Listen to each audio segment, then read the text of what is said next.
नमस्ते मेम साहब। ये नमस्ते वमस्ते छोड़ो और मुझे ये बता, इतने दिन से तू थी कहाँ? हाँ, काम पर नहीं आना होता, हर आए दिन छुट्टी करके बैठ जाती है। जवाब दे मुझे। वो मेम साहब, मेरी बेटी की शादी है तो इसलिए बस उसी की तैयारियों में लगी थी। आपसे एक गुजारिश करनी थी। गुजारिश? फरमाइए अपनी गुजारिश। वो मेम साहब, मुझे 1 लाख रुपए चाहिए और 15 दिन की छुट्टी। अगर आप मदद कर देते तो मेरी बेटी की शादी आसानी से हो जाती। तुम्हारा दिमाग खराब हो गया है? 1 लाख रुपए? अरे एक जिंदगी में 1 लाख रुपए एक साथ कभी देखे भी हैं तुमने? अरे एक बात बता, जरूरत क्या है इसकी शादी करने की? क्योंकि तुम गरीब लोग हो, जितनी चादर हो ना उतने ही पैर फैलाने चाहिए। और बेटी है, इसे कहीं काम धंधे पे लगा, किसी के घर में झाड़ू पोछा करेगी, तुझे 2 पैसे कमा कर ही देगी। क्यों इसकी शादी करवाने में लगी हुई? पैसा भी खर्च करेगी, पता नहीं घर कैसा मिले, कैसी रहे ये वहाँ जाके। तो इससे बढ़िया कि इसकी शादी मत कर और कोई खर्चा मत कर। मेम साहब, ये कैसी बातें कर रही हैं आप? आपको तो पता है ना कि सारी उम्र कोई भी बेटी मायके में नहीं रहती, शादी तो करनी है ना। और अगर मैं इसकी शादी करूंगी तो मेरी भी जिम्मेदारी पूरी हो जाएगी। अगर आप मदद कर देंगी तो मैं पाई पाई चुका दूंगी, या फिर हर महीने आप मेरी तनख्वाह में से पैसे काट लेना। सुन, ये ढोंग ना मेरे आगे नहीं चलेंगे। बहुत अच्छे से जानती हूँ तुम लोगों को मैं। ये जो तुम भोला सा चेहरा बना के मेरे सामने पैसे मांग रही हो ना, पता है क्या करोगी? तो पैसे लेके भाग जाओगी, क्योंकि अभी तो तुम काम पे आती ही नहीं हो। तो बाद में तो तुम पैसे लेके कहाँ चली जाओगे, मैं तुम्हें कहाँ ढूंढती फिरूंगी। और जब बेटी पैदा की थी ना, तब सोचना था कि इसकी शादी कैसे करवाओगे। तो अपनी बेटी को ले और जा यहाँ से। लेकिन एक बात याद रखना, अगर कल तू टाइम से काम पे नहीं आई ना, फिर बताऊंगी मैं तुझे। अब निकल यहाँ से। मैंने कहा निकल यहाँ से। चलो।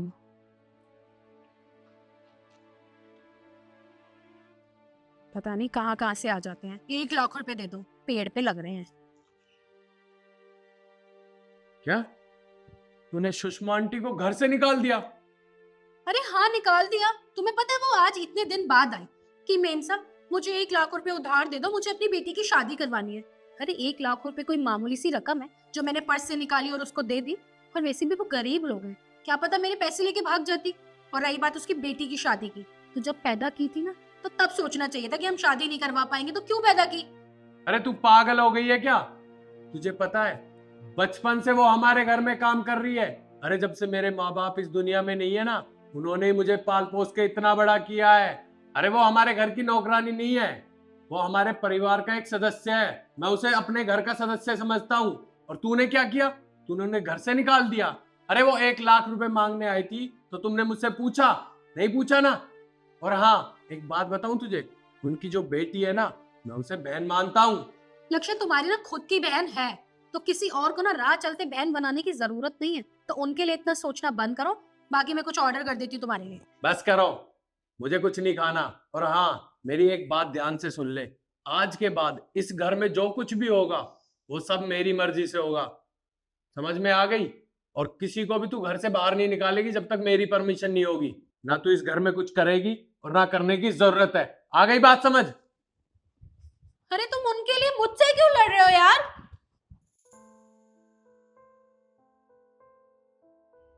बेटा, मुझे तो समझ ही नहीं आ रहा है, अब इतने सारे पैसे कहाँ से लेकर आऊं? सबने मदद करने के लिए मना कर दिया है। पर तू चिंता मत करना, मैं पैसों का बंदोबस्त कर लूंगी। कोई बात नहीं माँ। आंटी। भैया, माँ। लक्ष्य, बेटा तू यहाँ? हाँ, वो मैंने ईशु से बात की थी। ईशु ने बताया था आप घर आए थे पैसे के लिए। हाँ बेटा, गई तो थी, पर कोई बात नहीं, पैसे नहीं है तो कोई बात नहीं, मैं कहीं और से बंदोबस्त कर लूंगी। अरे मेरे होते हुए आप कहीं और से बंदोबस्त क्यों कर लोगे? अरे एक बात बताइए, बचपन से और आज तक आपने मुझे पाल पोस के इतना बड़ा कर दिया, और आज मैं आपके काम नहीं आऊंगा तो कब काम आऊंगा? और हाँ, ये लीजिए पूरे 10 लाख रुपए। 10 लाख रुपए? नहीं नहीं बेटा, मुझे बस 1 लाख रुपए चाहिए, बाकी तो मैं बंदोबस्त कर लूंगी। आप फिर वही बात कर रहे हो। मैं कह रहा हूं ना, ये 10 लाख रुपए आप रखिए। और हाँ, आपको कोई भी चीज की जरूरत हो आप मुझे बताना। ये भी तो मेरी छोटी बहन जैसी है। ठीक है बेटा, तू नहीं जानता, मुझे हमेशा लगता था कि शिखा का कोई भाई नहीं है, पर आज तूने वो कमी भी पूरी कर दी। भैया सच में मैं बहुत खुशनसीब हूँ जो मुझे आप जैसा भाई मिला है। आपका बहुत बहुत शुक्रिया। अरे इसमें शुक्रिया की क्या बात है? अरे तू मेरी छोटी बहन है, अगर मैं तेरे लिए नहीं करूंगा तो किसके लिए करूंगा?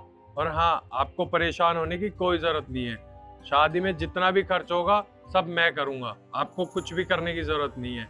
और हाँ, ये मेरी छोटी बहन जैसी है, इसे मैं अपने हाथों से विदा करूंगा। ठीक है बेटा। ठीक है आंटी, अब मैं चलता हूँ। माँ, आप सब कुछ ठीक हो जाएगा ना? हाँ बेटा, अब तेरी शादी बहुत धूमधाम से होगी।